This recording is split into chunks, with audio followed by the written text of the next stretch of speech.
ዛሬ ከዘጸአት ምዕራፍ 7 ከቁጥር 1 እስከ 6 እና ከራእይ ምዕራፍ 8 ከቁጥር 1 በመነሳት መጽሐፍ ቅዱስን እናነባለን ማለት ነው። ዘጸአት ምዕራፍ 7 ከቁጥር 1 እስከ 6 እና ራእይ ምዕራፍ 8 ከቁጥር 1። እሺ ዘጸአት ምዕራፍ 7 ከቁጥር 1 እስከ 6ን እናንብብ። እግዚአብሔርም ሙሴን አለው፣ እይ እኔ ለፈርዖን አምላክ አድርጌሃለሁ፣ ወንድምህም አሮን ነቢይ ይሆንልሃል። ያዘዝሁህን ነገር ሁሉ አንተ ትነግረዋለህ። ወንድምህም አሮን የእስራኤል ልጆች ከአገሩ ይለቅቅ ዘንድ ከፈርዖን ጋር ይናገራል። እኔም የፈርዖንን ልብ አጸናለሁ፣ በግብፅ ምድርም ድንቄንና ታምራቴን አበዛለሁ። ፈርዖንም አይሰማችሁም፣ እጄንም በግብፅ ላይ አደርጋለሁ፣ ሰራዊቴንም የእስራኤልን ልጆች ሕዝቤን በታላቅ ፍርድ ከግብፅ አገር አወጣለሁ። ግብፃውያንም እጄን በግብፅ ላይ በዘረጋው ጊዜ የእስራኤልም ልጆች ከመካከላቸው ባወጣው ጊዜ እኔ እግዚአብሔር እንደሆኑ ያውቃሉ። ሙሴና አሮንም እንዲሁ አደረጉ፣ እግዚአብሔር እንዳዘዛቸውም አደረጉ ይላል። ራእይ ምዕራፍ 8 ከቁጥር 1 ሰባተኛውንም ማተም በፈታ ጊዜ እኩል ሰዓት የሚያህል ዝምታ በሰማይ ሆነ። ይሄ እግዚአብሔር ቃል ነው። አሜን ሃሌሉያ። ዛሬ በዚህ በተባረከ የጌታ ቀን እግዚአብሔርን ማምለክ ስለቻልን እግዚአብሔርን እናመሰግናለን። እግዚአብሔርም ዛሬ በምናመልክበት በእያንዳንዱ ቅጽበት ቤተሰባችንን፣ ግለሰብን፣ ሁሉንም እንዲፈውስ ጸልያለሁ። ባለፈው ሳምንት በቤተ ክርስቲያናችን የመታሰቢያ ቪዲዮ አማካኝነት አንዳንድ የቤተሰባችን አባላትን የቤተ ክርስቲያናችንን አባላትንም በቤት ውስጥ እንዴት አብረው እንደሚያመልኩ ማየት ችለናል። በተለይም የተለያዩ ክፍሎች እያንዳንዳቸው አገልግሎታቸውን በተቻለ መጠን በብዙ ጥረትና ጊዜ መውሰድ እንዴት ራሳቸውን እየሰጡ እንደሆነ ማየት ትልቅ በረከት ነው። ከሰንበት ትምህርት ቤት አገልግሎታችን ከትምህርት ክፍላችንና ከዋና ዋና አገልግሎቶች ከሮቡ አገልግሎታችንና ከሁሉም ስብሰባዎች የተቀነጫጨቡ ነበሩ። እግዚአብሔር በእኛ በእውነት እንደተደሰተ አምናለሁ። እናም እግዚአብሔር ዛሬ በዛ ቤተ ክርስቲያን እና በእያንዳንዱ ቤተሰብ ላይ ታላቅ በረከቶችን እንደሚሰጥም አምናለሁ። በግብፅ የቀሩትን መቅሰፍቶችን መቀጠልና ማጠናቀቅ እፈልጋለሁ እና እያንዳንዱን ዝርዝር አልሸፍንም። ዝርዝሮቹ በመጽሐፍ ውስጥ አሉ። በቤዛነት ታሪክ መጽሐፍ ላይ የችቦ ቃል ኪዳን ፍጻሜ ውስጥም ይገኛሉ።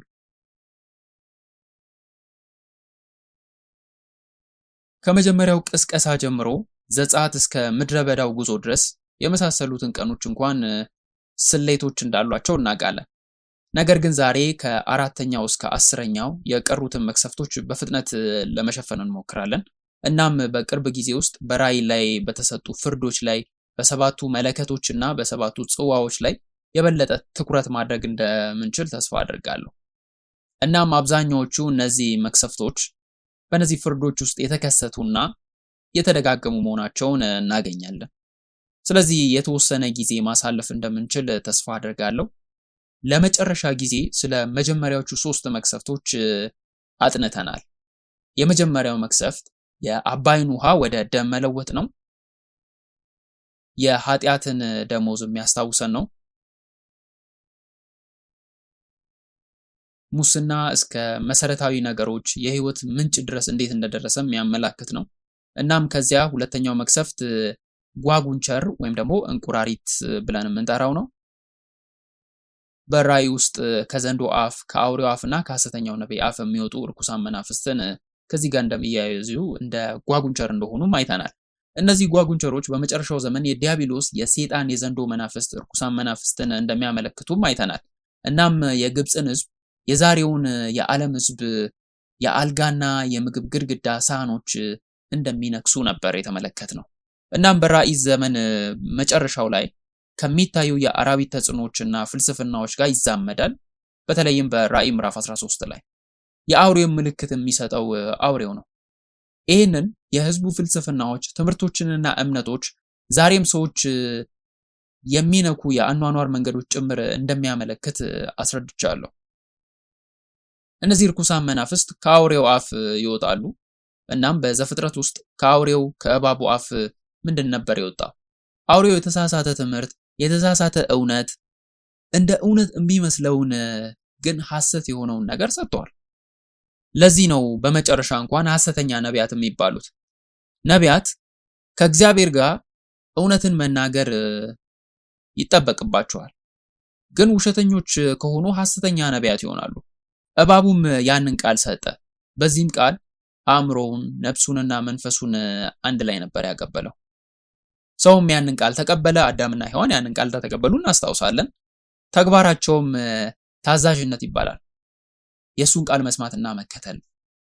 የቃሉ ፍጻሜ የትኛው ቃል ነው እያወራን ያለነው? የማንን ቃል ነው የፈጸሙት? የማንን ቃል ተከተሉ? የማንን ቃል ታዘዙ? ባለፈው ሳምንት የእግዚአብሔርን ቃል ስለመታዘዝ ትንሽ ነገር ተነጋግረን ነበረ። እምነት በማን ቃል ነበራቸው? የእባቡን ቃል ነበረ እነሱ የተከተሉት። ስግብግብነታቸውን፣ ስጋዊ ፍላጎታቸውን ስላሟላ ብቻ ተከተሉ። በዚህ ምክንያት የእባቡ ቃልና የእባቡ ሐሰትን ስለተቀበሉ የእግዚአብሔርን ቃል ተዉ። የእግዚአብሔር መንፈስ የሕይወት እስትንፋስ ነው። በዚህም ምክንያት እያንዳንዱ የሰው ልጅ በኋላም በዚህ የደም ስር ውስጥ እንደተካተተ እናያለን። እያንዳንዱ ሰው ኃጢአተኛ በመባል በኃጢአት የተበከለ የሆነበትን መንገድ ይህ ነበረ። እኛም እንደተወለድን ወደ ሞት እንሮጣለን። እናም የኃጢአት ደሞዝ ይሄ ነው። ሶስተኛው ደግሞ እንደ ቅማል ወይም ትንኝ ያሉ ትንንሽ ነፍሳት ነበሩ። እነዚህ ከምድር አፈር የመጡ ናቸው። የእግዚአብሔር መንፈስ የሌላቸው ፍጥረታት ወይም የሰው ልጆችን ያመለክታሉ። የሕይወት እስትንፋስ የሌላቸው ናቸው። እስከ ሁለተኛው መቅሰፍት ድረስ የግብፅ አስማተኞችን በማስመሰል የሚሞክሩ ሰዎች ተከትለው ነበረ። ነገር ግን ከሶስተኛው መቅሰፍት ጀምሮ ያለውን አልቻሉም። ይህም የእግዚአብሔር ኃይል መሆኑን በዘጸአት ምዕራፍ 8 ከቁጥር 19 መሰረት መገንዘብ እንችላለን። ከዚህም አራተኛው መቅሰፍት የዝንቦች መቅሰፍት ነው። አራተኛው መቅሰፍት እግዚአብሔር እስራኤላውያንን በጌሴም ምድር ይለያቸዋል። እነዚህ መቅሰፍቶች ከእንግዲህ አይነኩም። ስለዚህ የመጀመሪያው መቅሰፍት ፍርድ ነበረ። እነዚህ መቅሰፍቶች በግብፅ አማልክት ላይ የእግዚአብሔር ፍርድ መሆናቸውን ጠቅሻለሁ። እነዚህ አማልክት ብቻ እንዳልሆኑ ለግብፃውያንና ለእስራኤላውያን ማረጋገጥ ነበረ። እነዚህ ሰዎች የፈጠሩት የሚያመልኩትና የሚከተሏቸው አማልክት ምንም እንዳይደሉ ከንቱ እንደሆኑ ማረጋገጥ ነበረ። የመጀመሪያው መቅሰፍትም የሃፒን አምላክ መፍረድ ነበረ። ባለፈው ሳምንት ተነጋግረናል ስለዚህ ጉዳይ። ሃፒ የአባይ መንፈስ ነው። አሳይረሳ ደግሞ በግብፅ ሌላ ትልቅ አማልክት ነው።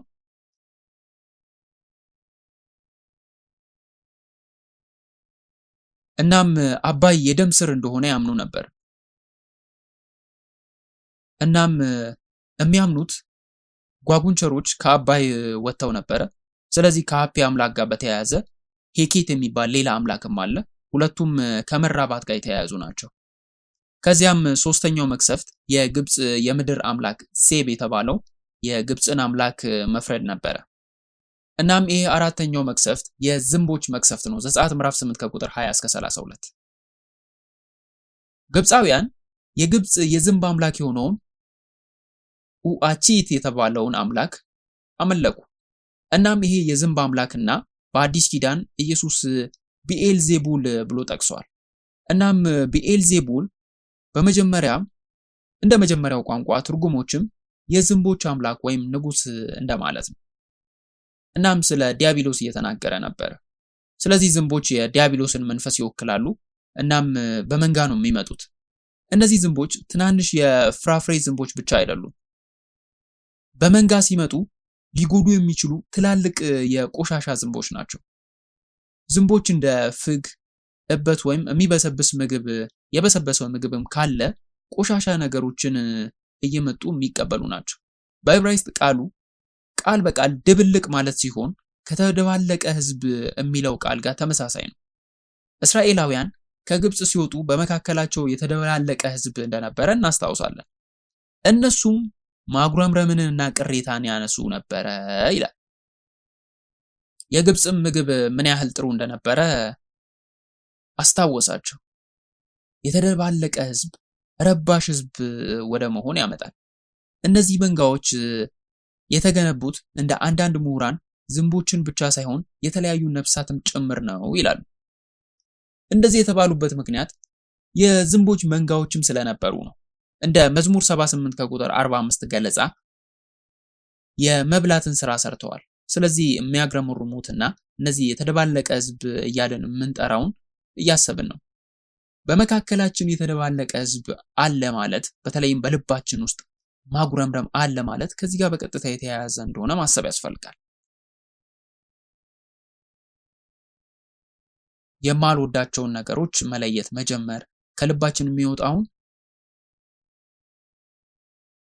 ለሌላ ሰው የምናሰማውን ነገር ሁሉንም ማዳመጥ ያስፈልጋል። የማጉረምረም ወይም ደግሞ ማጉረምረም ካፋችን ሲወጣ ወይም ደግሞ አፋችንን ስንከፍት እንደዚህ አይነት ሽታ ካለው ይሄ ነገር እየተስፋፋ ነው ማለት ነው። ከነዚህ የሚበሰብስ ነገርና እድፍ ካለባቸው ዝንቦች እንዴት እንደሚመጡ እናያለን። ይሄ የሆነበት ምክንያት እኛ ሳናየው ዝንቦች መጥተው እንቁላል ስለሚጥሉ ነው። እነሱ ትሎች ይሆናሉ እናም ወደ ዝንብ ያድጋሉ። ኤርሚያስ ምዕራፍ 17 ከቁጥር 9 የሰው ልብ ከሁሉ ይልቅ ተንኮለኛ እጅግም ክፉ ነው፣ ማንስ ያውቀዋል እያለ ይነግረናል። ኃጢአትን ማስወገድ ባለመቻላችን በኃጢአት የሚበሰብስ ልብ አለን ማለት ነው። ተመልከቱ፣ ቆሻሻን ማስወገድ ባንችል ውስጡ መበስበስ ይጀምራል። እናም በእኛ በሰውነታችን ላይ ጉዳት ያስከትላል። በተመሳሳይ ኃጢአት ካልተወሰደ ከኃጢአት ንስሐ ካልገባን ያ ኃጢአት ይበሰብሳል፣ ይገድለናል። ከዚያም ከሚበሰብስ ኃጢአት ዝንቦች ክፉ መናፍስትና ክፉ ሐሳቦች፣ ቃላት ይወጣሉ። ይህም መላው አካባቢ በዙሪያችን ያሉትን ሰዎች እንኳን ሳይቀር እንዲነኩ ያደርጋል። ሐሜት የሚወዱ ሰዎች እንደ ዝንብ አንድ ላይ ይሰበሰባሉ።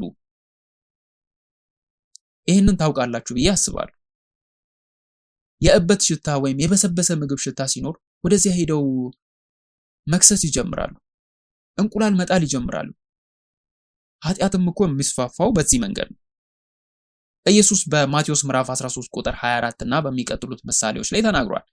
በእርሻው ውስጥ መልካም ዘር ስለሚዘሩት ባለቤቱ ጌታውና አገልጋዮቹ ተናግሯል። ነገር ግን በሌሊት ሲተኙ ዲያብሎስ መጥቶ እንክርዳዱን ይሰራል ይላል። በተመሳሳይ ሁኔታ ዝንቦችም መጥተው የአመፀኝነትን ዘር፣ የማጉረምረምን ዘር በሰዎች ልብ ውስጥ ይዘራሉ። እነዚያም ዘሮች ማደግ ይጀምራሉ። ከዚያም አምስተኛው መቅሰፍት ቸነፈር ነው። ዘጸአት ምዕራፍ 9 ከቁጥር 1 እስከ 7 በከብቶቻቸው ላይ በእንስሳት ሁሉ ላይ በሽታ ማምጣት። ምዕራፍ 9 ከቁጥር 3 እና 4ን አነባለሁ። እነሆ የእግዚአብሔር እጅ በሜዳ ውስጥ ባሉት በከብቶች፣ በፈረሶች፣ በአህያዎች፣ በግመሎች፣ በበሬዎች፣ በበጎች ላይ ትሆናለች። ብርቱ ቸነፈር ይወርዳል። እግዚአብሔርም በእስራኤልና በግብፅ ከብቶች መካከል ይለያል፣ ከእስራኤልም ልጆች ከብት አንዳችም አይጠፋም ይላል። ግብፃውያን እንስሶቻቸውን እንኳን ያመልኩ ነበር። ለዚህ ነው ፈርዖን እስራኤላውያን የከብቶቻቸው የእንስሳዎቻቸው መንጋዎቻቸውን ይዘው መሄድ መፈለጋቸውን ያልወደደው። ለማምለክና ለመስዋዕት ለማቅረብ ነበር። እንዲሁም መንጋዎቻቸውንና ከብቶቻቸውን የጉልበት ስራዎችንም ያመለክታሉ። ምሳሌ ምዕራፍ 20 ከቁጥር 4 እግዚአብሔር የክፉዎችን ማረስ እንደ ኃጢአት አድርጎ እንደሚቆጥረው ይነግረናል። ስለዚህ እግዚአብሔር እጃቸው እያሰረ ነው ማለት ነው። ያለ እነዚህ መንጋዎች፣ ያለ እነዚህ እንስሳት ከእንግዲህ ማረስ አይችሉም። ከዚህም በላይ እነዚህ እንስሳት አማልክቶቻቸውን ሐቶርንንና አሙንን ይወክላሉ። ከበሬዎችና ከላሞች ጋር የተያያዙ የግብፅ አማልክት ናቸው። ይሄ እንኳን እስራኤላውያንን እንዴት እንደነካቸው ማየት እንችላለን። በሲና ተራራ በነበረው ጊዜ የወርቅ ጥጃ ሰርተው ነበር። ይሄ የሚመራቸው አማልክቶቻቸው አንዱ ነበረ። እናም በብልጽግና ይባርካቸው ነበረ። ነገር ግን በራእይ ምዕራፍ 16 ከቁጥር 2 ላይ ፊተኛውም ሄዶ ጽዋውን በምድር ላይ ያፈሰሰ፣ የአውሬውን ምልክት ባለባቸው ለምስሉም በሚሰግዱ ሰዎች ክፉኛ የሚነዘንዝ ቁስል ሆነባቸው ይላል። ይሄ ለቀጣዩ መቅሰፍት እንደ ትርጉም ተደርጎ ሊቆጠር ይችላል። ነገር ግን ይሄ የሚያመለክተው እነዚህ ቁስሎች የአውሬው ምልክት በነበሯቸው ሰዎች ላይ እንደደረሱ ነው። ተመሳሳይ ነገርም ይሄ ነው። ይሄ በመንፈሳዊ ሆነ በስጋ እንስሳት ላይ ፍርድንና መቅሰፍትን የሚያመጣ ነው። በግብፅ በስጋዊም ሆነ በአራዊት ላይ እንደዚህ አይነት መቅሰፍት ነበር የመጣው። በመጨረሻው የአውሬው ምልክት ያላቸው የአውሬው መንፈስ ያላቸው እንደ አውሬው ይቆጠራል። የአውሬው መንፈስ ስላላቸው ማለት ነው። ስለዚህ እነዚህ ፍርዶች የአውሬው መንፈስ ባላቸው ላይ ይደርሳሉ። የአውሬውንም ምስል የያዙ ናቸው። ሮሜ ምዕራፍ 1 ከቁጥር 21 እስከ 23 የማይታየው ባህሪ እሱም የዘላለም ኃይሉ ደግሞ አምላክነቱ ከዓለም ፍጥረት ጀምሮ ከተሰሩት ታውቆ ግልጥ ሆኖ ይታያልና ስለዚህ እግዚአብሔርን እያወቁ እንደ እግዚአብሔርነቱ መጠን ስላላከበሩትና ስላላመሰገኑት የሚያመካኙትን አጡ። ነገር ግን በሐሳባቸው ከንቱ ሆኑ፣ የማያስተውሉ ልባቸውም ጨለመ፣ ጥበበኞች ነን ሲሉ ደንቆሮ ሆኑ፣ የማይጠፋውንም የእግዚአብሔርን ክብር በሚጠፋው ሰውና በወፎች አራት እግር ባላቸው በሚንቀሳቀሱትን መልክ መስለው ለወጡ ይላል። በእግዚአብሔር መልክ ተፈጠርን፣ ነገር ግን ጥበበኞች ነን ብለን ስንኖር ሞኞች ሆነን የእግዚአብሔርንም መልክ በአውሬው ምስል ለወጥን። ሮሜ ምዕራፍ 6 ከቁጥር 12 እስከ 14 እንግዲህ ለምኞት እንድትታዘዙ በሚሞት ስጋችሁ ኃጢአት አይንገስ፣ ብልቶቻችሁንም ያመጻ የጦር ዕቃ አድርጋችሁ ለኃጢአት አታቅርቡ፣ ነገር ግን ከሙታን ተለይታችሁ በሕይወት እንደምትኖሩ ራሳችሁን ለእግዚአብሔር አቅርቡ፣ ብልቶቻችሁም የጽድቅ የጦር ዕቃ አድርጋችሁ ለእግዚአብሔር አቅርቡ፣ ኃጢአት አይገዛችሁምና ከጸጋ በታች እንጂ ከሕግ በታች አይደላችሁምና ይላል። ከዚህም ስድስተኛው እባጭ ነው። ዘጸአት ምዕራፍ 9 ከቁጥር 8 እስከ 12 ላይ ነው ይህንን የምናገኘው። እንዲሁም እነዚህ እባጮች የአውሬውን ምልክት ላላቸው ሰዎች ይሰጣሉ። ግብፃውያንም አማልክትን የወረርሽኝን አማልክት የፈውስ አማልክት ብለው ያመልኩ ነበር። ሴክሜት የወረርሽኝ አማልክት ናት። ግብፃውያንን ከነዚህ ሁሉ ወረርሽኝ ቫይረሶችና በሽታዎች ትጠብቃለች ተብሎ ይገመታል። ሴክሜት የግብፅን ሕዝብ በቀጥታ መጉዳት የጀመረው የመጀመሪያው መቅሰፍት ነበር። እስካሁን ድረስ ተፈጥሮ እንስሳትንና ምግብ ላይ ወይም ደግሞ ሌሎችም ተያያዥ ነገሮች ላይ ነበር እየመጣ የነበረው። አሁን ግን ሕዝቡን እየጎዳ መጣ። ዘጸአት ምዕራፍ 9 ከቁጥር 8 እስከ 9 እንደዚህ ይላል።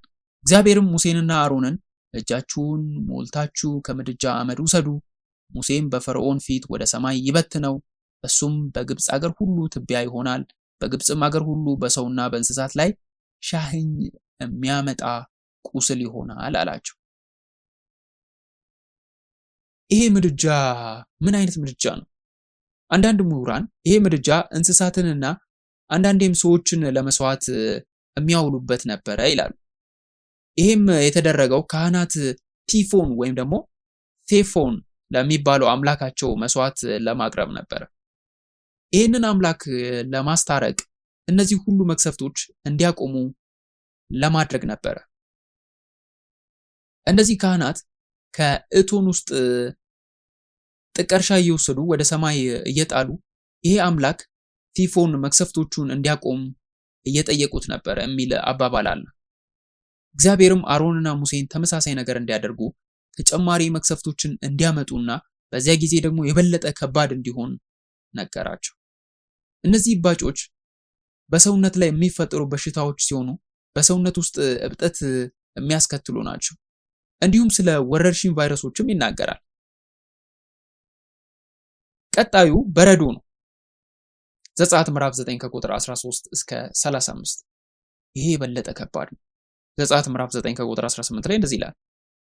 እነሆ ነገ በዚህ ጊዜ ከተመሰረተች ጀምሮ እስከ ዛሬ ድረስ እንደሱ ያለ በግብፅ ሆኖ የማያውቅ እጅግ ታላቅ በረዶ አዘንብብሃለሁ ይላል። የሚወድቁት ትናንሽ ነገሮች ብቻ አይደሉም፣ ነገር ግን በጣም ከባድ በረዶ ናቸው። በራእይ በፍርድ በኩል በረዶ ብዙ ጊዜ ሲወርድ ታያላችሁ።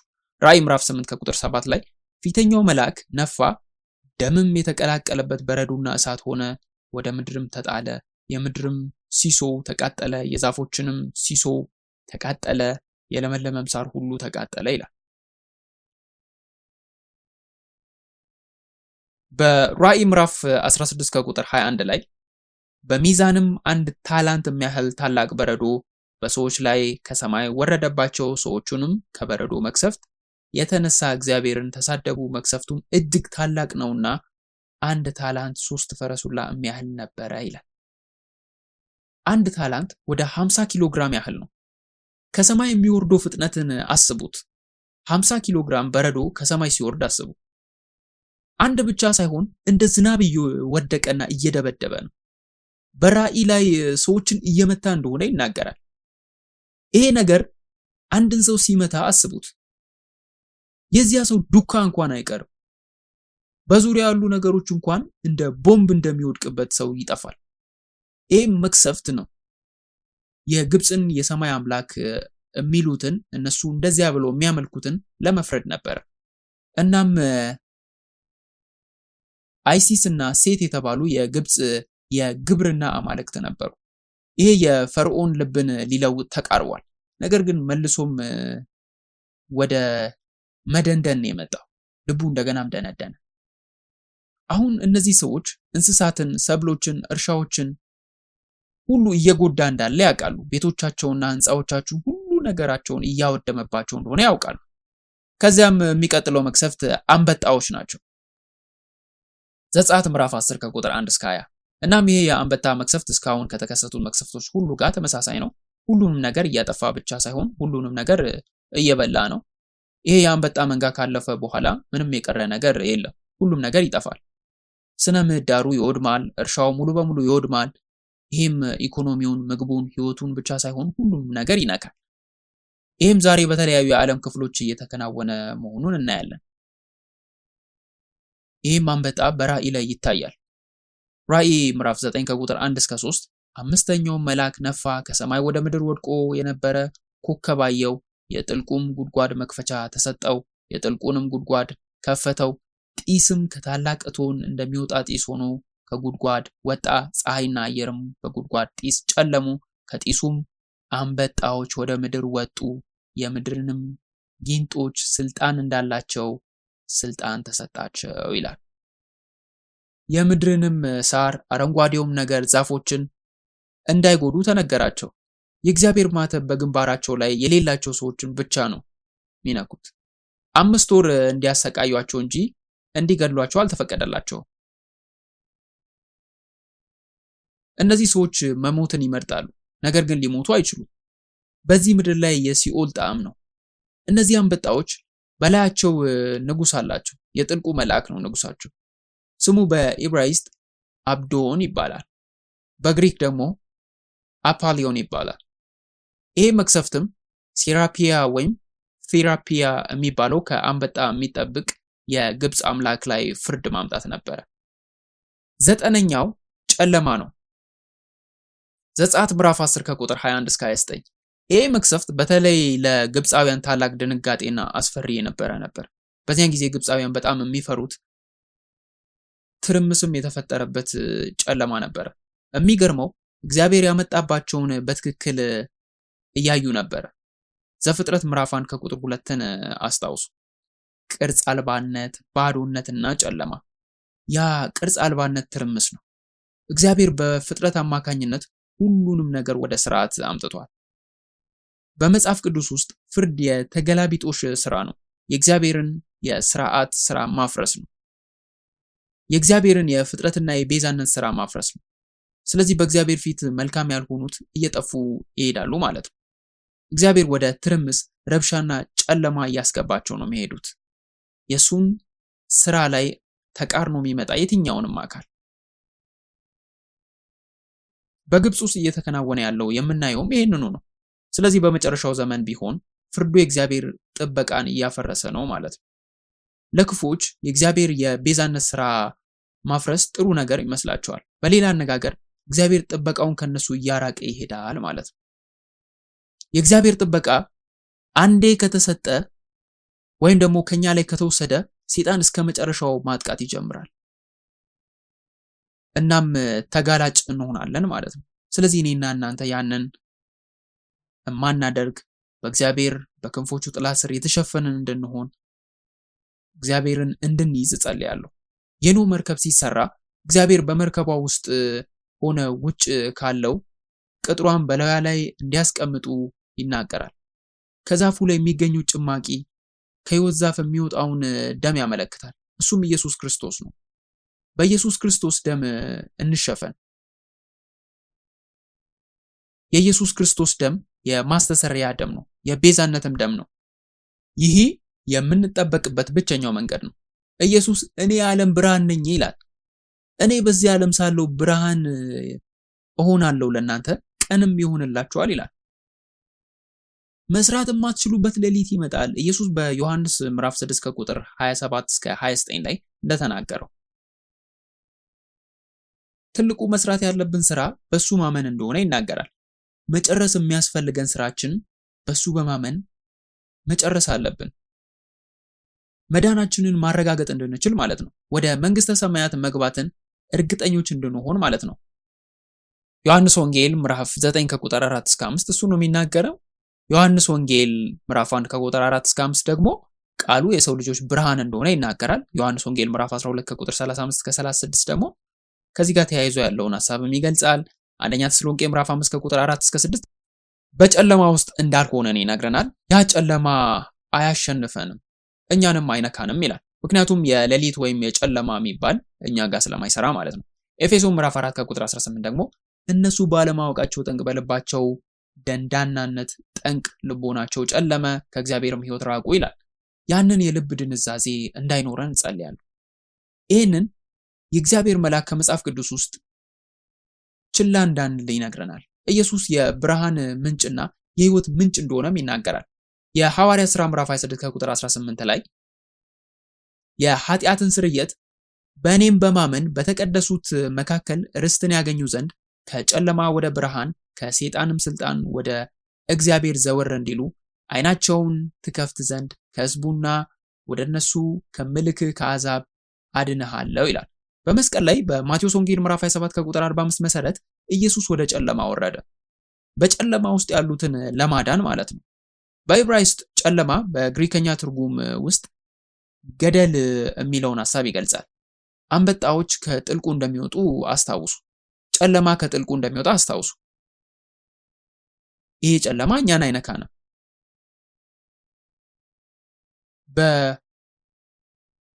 በግብፃውያን ዘንድ የነበሩ እስራኤላውያንም በብርሃን እንደነበሩ አስታውሱ። ደማቅ ብርሃን ነበራቸው። ይህንን ጨለማ አላሳያቸውም። ይሄ የሚዳስስ የሚመስል ጨለማ እንደነበረ ይናገራል። በመንገዳቸውም የሚሰማቸው ያ ነበረ።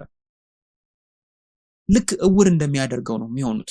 መንፈሳዊ እውርነት፣ አለማወቅ፣ የእግዚአብሔርን ቃል እውነት ማየት የማይችሉ መሆን ማለት ነው።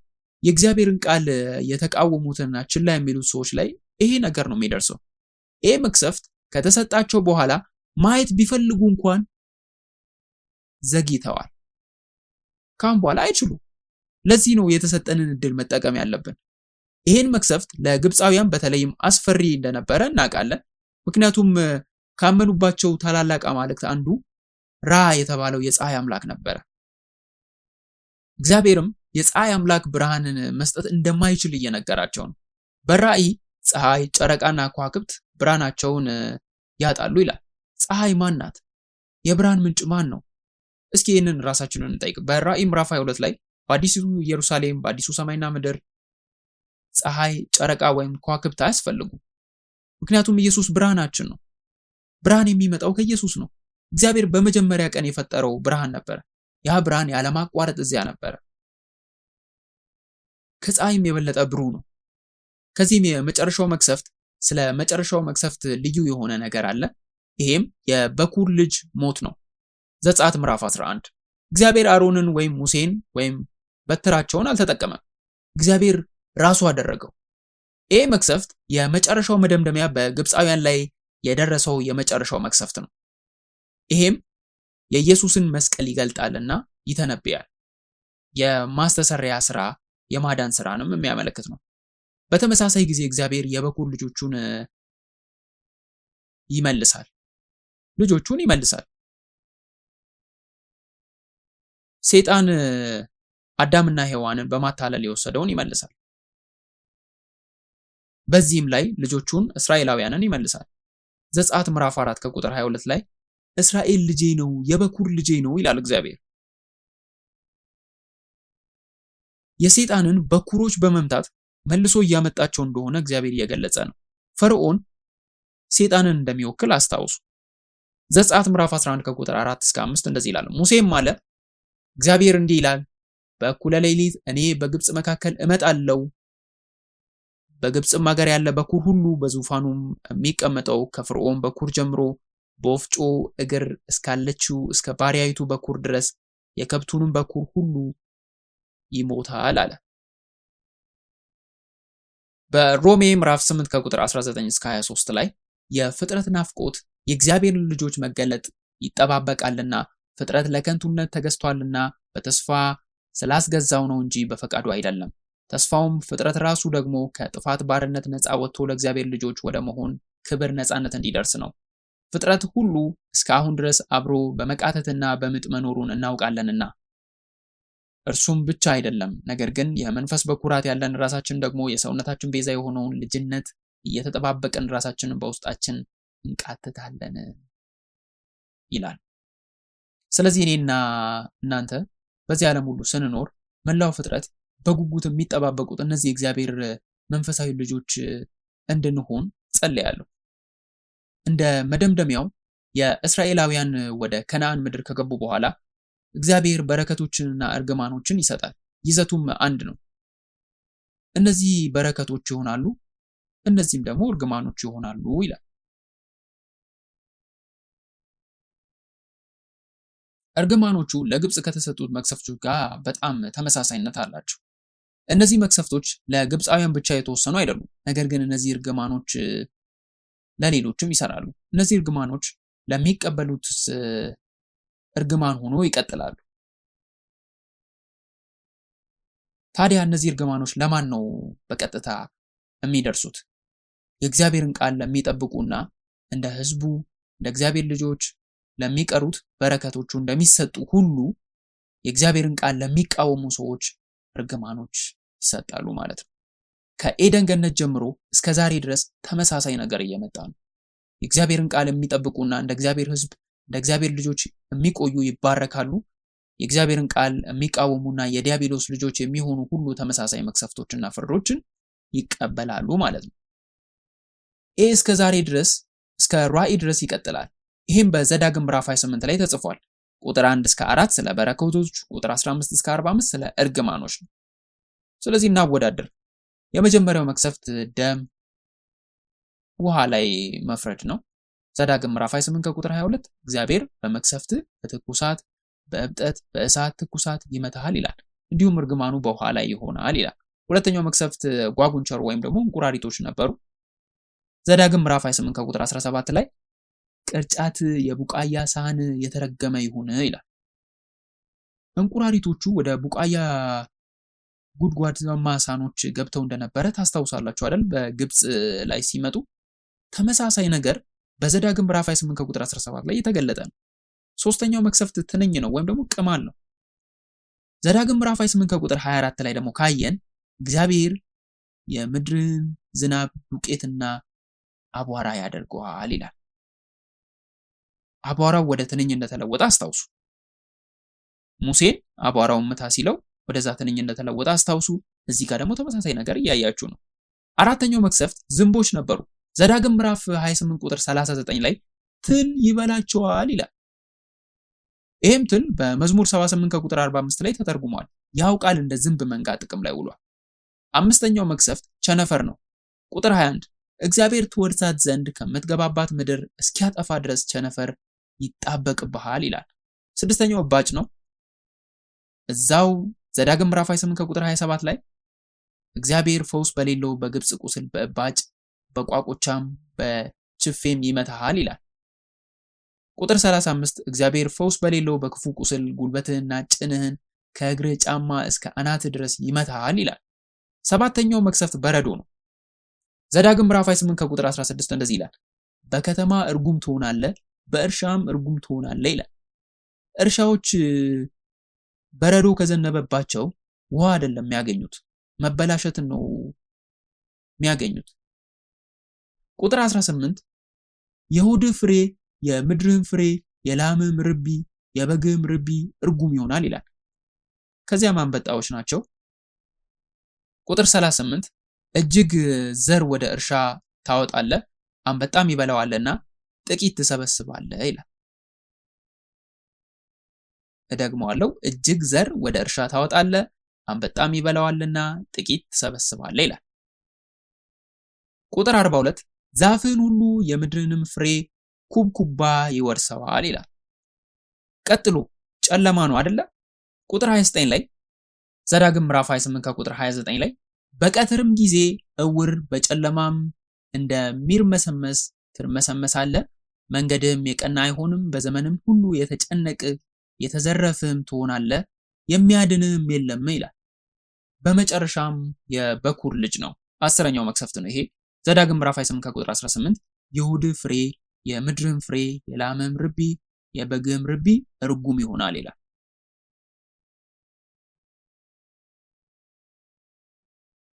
ይሄ እግዚአብሔር ቃል እኮ በእኛ ላይም ይፈጸማል። ታዛዥነት ማለት እነዚህን መታዘዝ ነው። የፍጥረት ቃል፣ የመቤዠት ቃል፣ የህይወት ቃል በህይወታችን ውስጥ የሚፈጸመውና የሚሰራውን ነገር እየጠቀሰልን ነው። ይሄ ሲሆን እግዚአብሔር እንዲህ አለ፣ እግዚአብሔርም አየ መልካምም ነበረ ካለው መካከል ነው የሚጠቀሰው። የእግዚአብሔርን መንገድ ንቀን በሄድን ቁጥር እነዚህን ነገሮች ወደ ህይወታችን እየጋበዝን ነው። የእግዚአብሔርን መንገድ መከተል በህይወታችን ውስጥ ይሆን። አሜን። ይሄም የእግዚአብሔር ልጆች ከእግዚአብሔር ጋር የሚኖሩ የሱ ልጆች እንድንሆን የሚያደርገን መንገድ በኢየሱስ ክርስቶስ የተከፈተልን።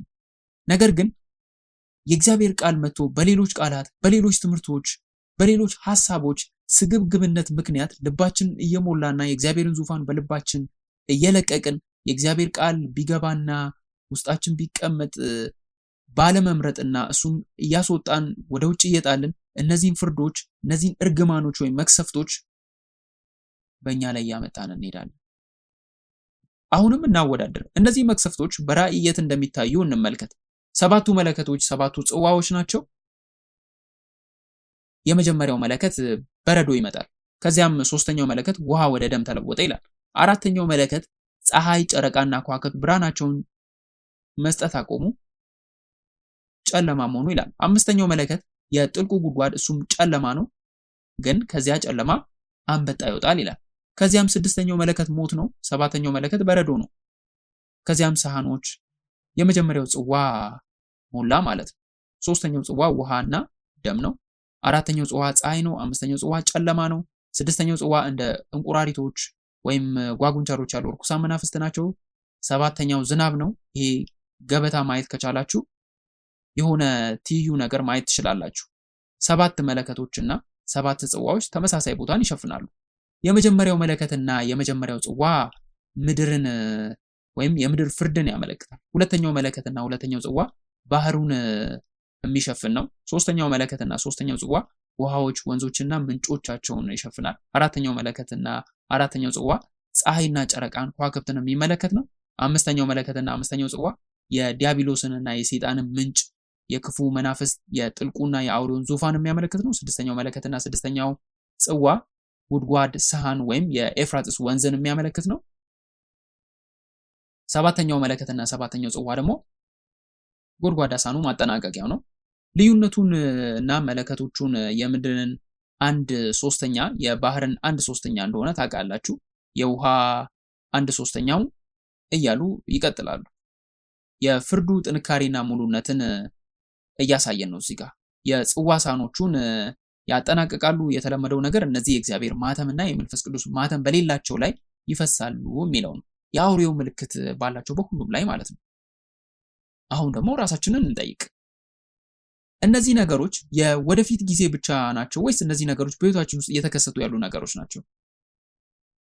በዚህ ዓለም ውስጥ በእነዚህ መክሰፍቶች የተገለጹትን የኃጢአት፣ የክፋትና የርኩሰት ገጽታዎችን እናያለን ማለት ነው።